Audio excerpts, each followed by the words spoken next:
Coming up on Mountain News this morning, a bill in support of legalizing medical marijuana gained some momentum in Frankfurt, and another bill being discussed in the state capitol seeks to end workplace discrimination based on the hair you might have on your head. Dedicated to Eastern and Southern Kentucky, this is WYMT Mountain News this morning.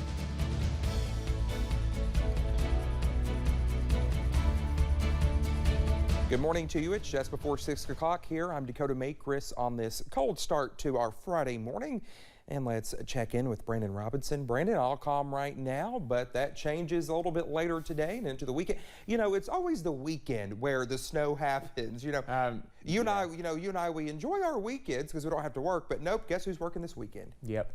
That's so. But you know, it is what it is, and could be worse. We know that snow can sometimes come out of nowhere this time of the year, which is what it's done. But we've had a pretty good handle on this all week. This started to show up on the models last weekend, so we've known about this. We've had time to prepare mentally and physically for this weekend. But again, that make it any easier. Let's take a look and see what's going on this morning across our region. Not a whole lot. The fog in the lower locations in the valleys there this morning, not so much on the ridges. There's US 119 on top of Whitesburg Pine Mountain.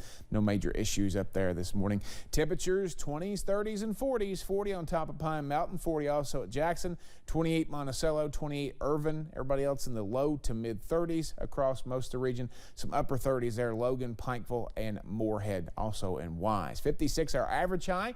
Forecast high, 62, so not too bad. Our record high, 82 back this day in 1990. But tomorrow, we're going to be saying 62, where'd it go? Because we're going to be in the 20s by tomorrow afternoon. Dakota? All right, Brendan, thank you. Well, mask mandates and high gas prices, those two issues on people's minds right now. Yesterday, we talked with Kentucky Senator Rand Paul to get his thoughts as he works to repeal mask mandates. As the nation is slowly getting back to normal with states lifting mask mandates, Kentucky's junior senator is working to repeal the one for planes, trains, and buses. What's become apparent is that the masks really don't work. If people are mandating or think it's a good idea to make our children wear cloth masks or make people wear cloth masks on airplanes.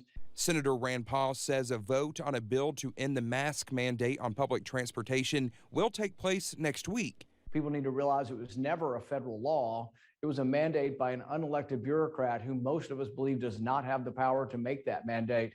On the topic of transportation, many of us are now seeing more than $4 a gallon for gas. Senator Paul says those prices have increased nearly 40% recently. Inflation comes from government spending money they don't have and borrowing it and then printing up the money. And so we're going to get more of this because President Biden and the Democrats are insistent on borrowing more money and passing it out. I asked the senator if the Keystone Pipeline extension could have helped lower prices if the project was completed before stopped by the Biden administration. Cutting that down hurts us for energy independence. Not building pipelines between Pennsylvania and New England hurts us as far as energy independence. Not drilling in Alaska hurts us. Saying prices will get worse before they get better. Yesterday, the CDC reported it is developing guidance that will ease the nationwide mask mandate on public transportation. The existing requirement would be extended through April 18th. Well, Congressman Hal Rogers was able to secure nearly $10 million for Eastern Kentucky projects. These projects help prevent future flooding, enhance economic development, expand access to clean water, support first responders, among other things. Now they will be awarded to Clay, Lee, Leslie, Johnson, Magoffin, Martin, Rowan, and Pike counties. Some of those projects include the Beattyville Flood Wall Study, the City of Salyersville Restaurant Row Enhancement Project, and Pikeville Medical Center's Ava Century Stimulation Activity Center. Well, the CDC reports about 37 million Americans, or about 11% of the country, is living with diabetes. The American Diabetes Association says costs for life-saving insulin nearly tripled between 2002 and 2013. President Joe Biden is once again calling on Congress to cap out-of-pocket insulin costs at $35 a month. Our Washington News Bureau's David Aide spoke with an Atlanta woman living with diabetes to understand how high insulin prices are affecting people. I don't want other people to go through what I went through for over 5 years. When Atlanta resident Lacey Mason was in college, she says she didn't have health insurance to cover the insulin she needed to treat her type 1 diabetes. Unable to afford the hundreds of dollars in out-of-pocket costs each month, Mason says she found herself turning to what she describes as a secret black market. Met a couple strangers in some parking lots and they gave me some insulin. She also rationed insulin, a dangerous and potentially deadly practice. The American Diabetes Association says 1 in 4 people with diabetes turn to because of cost. But I don't think people realize like what rationing insulin does to your body. My kidneys hurt. Almost every day I rationed insulin. Like I could physically feel my kidneys hurt because my blood sugar was so high. I spoke with Georgia Democratic Senator Raphael Warnock, who is sponsoring a bill to cap insulin costs at $35 a month for people with Medicare and private insurance coverage. For the sake of folks who deal with this every day, and for the sake of getting costs under control, we need to do this now. The Pharmaceutical Research and Manufacturers of America, a D.C. lobbying group which represents the 3 top insulin makers, says middlemen along the supply chain are to blame for high insulin prices.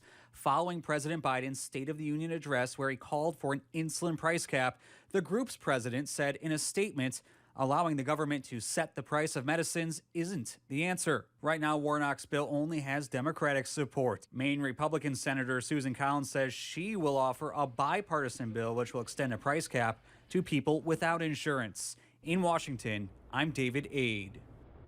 A Senate bill that bans abortions 15 weeks advance through the state legislature. Senate Bill 321 closely models the Mississippi abortion bill that's currently before the Supreme Court. And if the Supreme Court upholds the Mississippi bill, SB 321 will already be in place to take effect in Kentucky. Representatives from the Kentucky Family Foundation and pro-life organizations spoke in support of the bill, while representatives from Planned Parenthood Kentucky and the ACLU opposed it, arguing it will disproportionately affect low-income women. For people who come from backgrounds where you're the first generation college student, or you don't have as many resources, or you're on food stamps, for us, things are more possible when we're not forced to do things like have a child that we're not prepared for mentally and financially. In 2019, Kentucky passed the fetal heartbeat bill, which prohibits an abortion if a fetal heartbeat is detected. A federal judge blocked the law from taking effect. Legal challenges are still pending. Well, it's an issue that has bipartisan support in Frankfort, legalizing medical marijuana in Kentucky. Lawmakers heard testimony on the legislation yesterday. House Bill 136 is not Republican Representative Jason Nemeth's first attempt at passing medical marijuana in Kentucky. A fairly similar bill passed the House in 2020, but did not move in the Senate. The representative says this bill would allow doctors to prescribe marijuana to patients suffering from conditions including cancer, chronic pain, and MS. This bill, Mr. Chairman, ain't no joke. This is a law enforcement heavy, this is a medication heavy bill. This is not a wink, wink, nod, nod to get to recreational. The bill passed out of a House committee last night and is expected to be taken up for a vote in the House as early as next week. Kentucky is one step closer to banning hair discrimination. A House committee passed the Crown Act yesterday. The measure would make it illegal to discriminate based on hairstyles, including braids, locks, and twists. One student told the committee she was humiliated when her coach told her to straighten her hair. See, my hair doesn't grow straight, and I was told that if my hair wasn't straightened, I would stick out and look different from everyone else. This made me feel like the way my hair grows wasn't good enough as it is now. So I took them out. Well, the Courier-Journal reports Republican Representative Jennifer Decker voted against the bill. She says it could infringe on the rights of private businesses. The bill now goes to the full House. Special education students are some of the most vulnerable children. Some recent reports of abuse suffered at the hands of teachers and aides show exactly how much. Cameras have been in special ed classrooms in West Virginia since 2019, but watching the video required a report of abuse. The new proposal increases how long schools must keep the recording and requires that a school official watch at least 15 minutes every 90 days. We fought really hard to make this bill even stronger, and we kind of fell short with what we were going after, but this bill is a huge step and it's a good start, so I'm very satisfied. The Senate will need to sign off on a minor change to the proposal, and then it could be on its way to the governor. The 60-day West Virginia session ends at midnight Saturday.